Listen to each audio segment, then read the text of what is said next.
There is a place where children grow up without fear, where a person's skin, age, or past doesn't define their worth, and where people from all walks of life have the opportunity to become their best selves. The YMCA of Honolulu, celebrating 150 years of transforming lives, then, now, and always.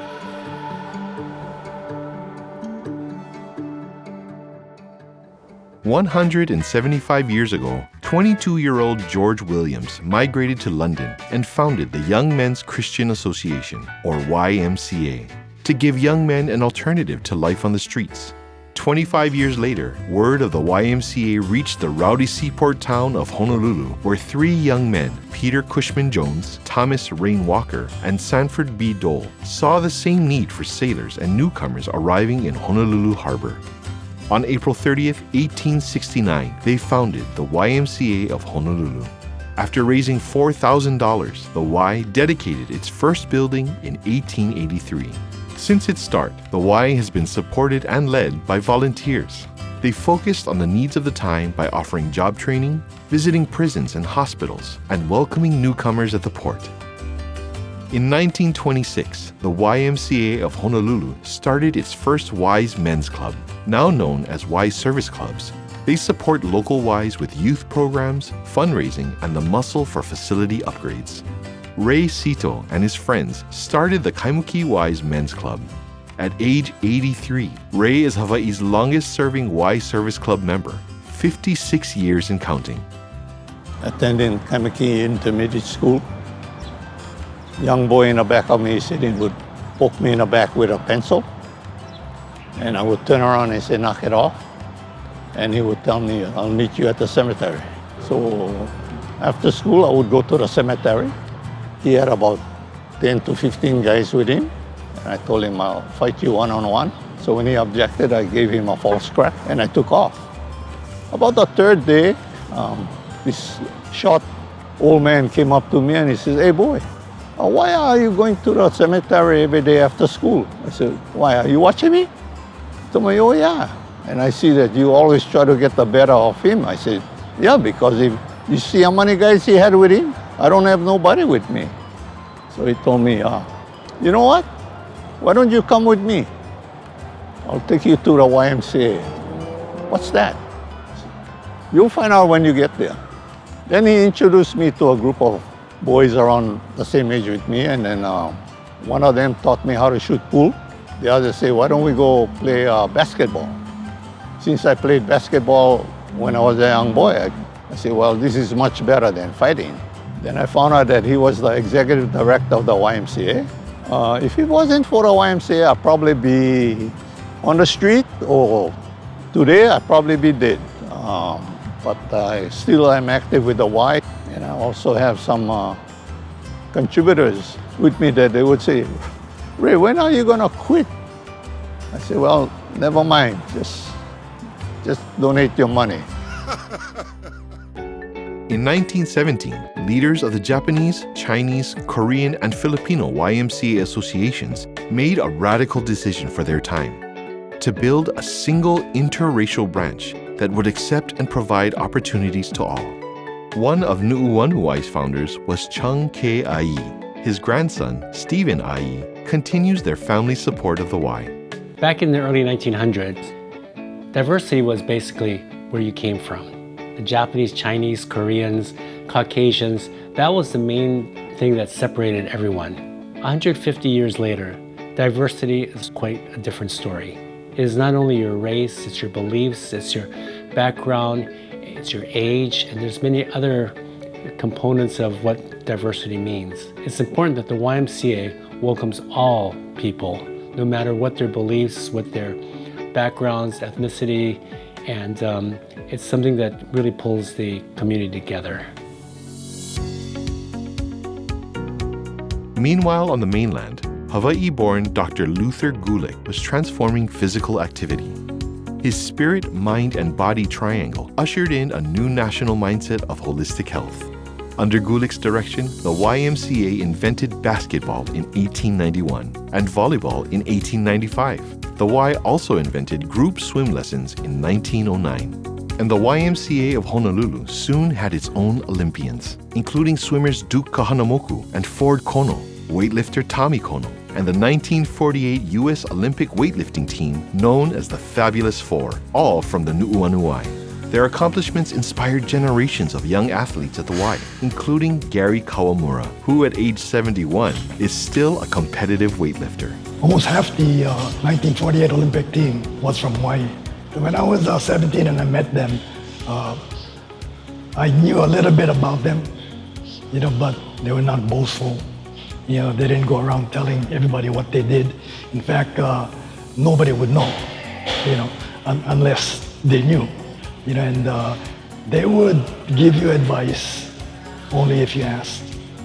So to have somebody like, sitting right there, talking to you and you're joking with him and, he's encouraging you and all of that, it was like, it's pretty awesome.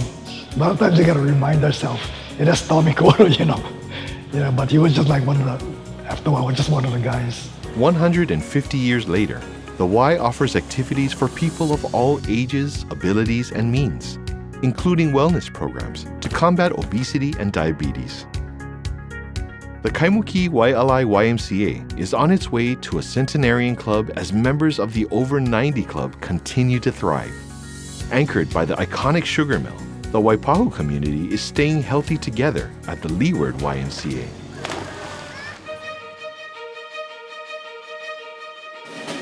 When the First World War came to America, the Y leapt into action and transformed the original Royal Hawaiian Hotel into an Army and Navy YMCA. During World War II, Central YMCA became a USO club and offered R&R to America's troops. And when the threat of Japanese internment camps rose in the islands, Atherton YMCA director Hung Wai Ching stepped up as a vocal advocate for Hawaii's Japanese community. His tireless support led to the formation of the Varsity Victory Volunteers and the highly decorated 442nd Regimental Combat Team. Since 1961, the Y continues to promote the lessons of peace through the Hiroshima-Honolulu Student Exchange Program, the longest-running exchange program in the world. The Y's work with youth started in 1899 when volunteers drove their Model Ts along Oahu's dirt roads to bring reading, athletics, and character-building activities to underserved boys in plantations and isolated areas. By the 1920s, the YMCA of Honolulu was doing more for youth work than any other Y in the nation.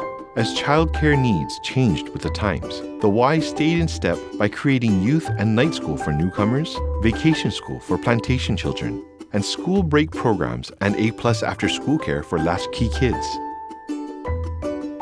Today, the Y continues to close the gap by preparing children for kindergarten, inspiring struggling students to reach higher, and by giving high school students from disadvantaged backgrounds the skills to apply for and succeed in college. YMCA camping introduced local boys to the great outdoors in 1903.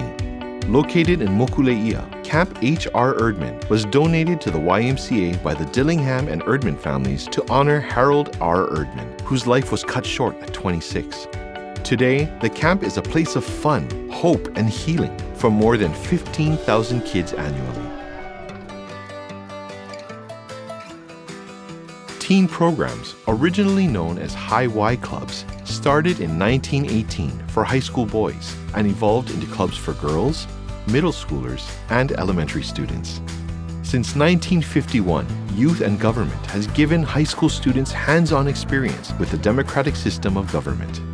Teens from Mililani West Oahu Y led an initiative to provide food and friendship to a houseless community in the forests of Wahiawa.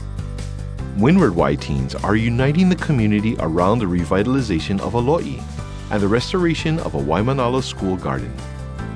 For teens unsure of their path, the Kalihi YMCA started an outreach program in 1963. Today, 40 substance abuse treatment counselors are on site at 24 middle and high schools on Oahu and Lanai. There's problems that these youth face that I don't even think adults would know how to deal with. As an adult, I wouldn't even know how to deal with these type of problems that they have, from drug use to, family issues to being homeless, you name it, they deal with it every day. And what I believe the youth really need is someone that is going to be there to listen to them, someone who's not going to judge them. And we try to meet them where they're at, within their school, within their communities. But just being able to redirect them and show them that there are other ways that they can cope and resources that they can utilize. But it's always such a joy when you see them out in the community and you see that they were able to grasp that potential that they had and being the best versions of themselves. The Y's University branch started in 1908, and by the 1920s had grown into one of the most active student organizations on the Manoa campus. By the 1930s, the Y had established many initiatives, including student exchanges, job placement, and community service. In 1931, the Atherton family built the Charles Atherton House, Manoa's first dorm. Frosh Camp also started in the 1930s to ensure an easy transition for incoming freshmen. Today, the Atherton YMCA continues to be a training ground for young servant leaders who are tutoring struggling students, bringing inspiration to houseless children, and reaching across the world to provide hope. Our youth, our next generation of changemakers, empowered, passionate, capable of creating communities where all can live and thrive. Then, now, always.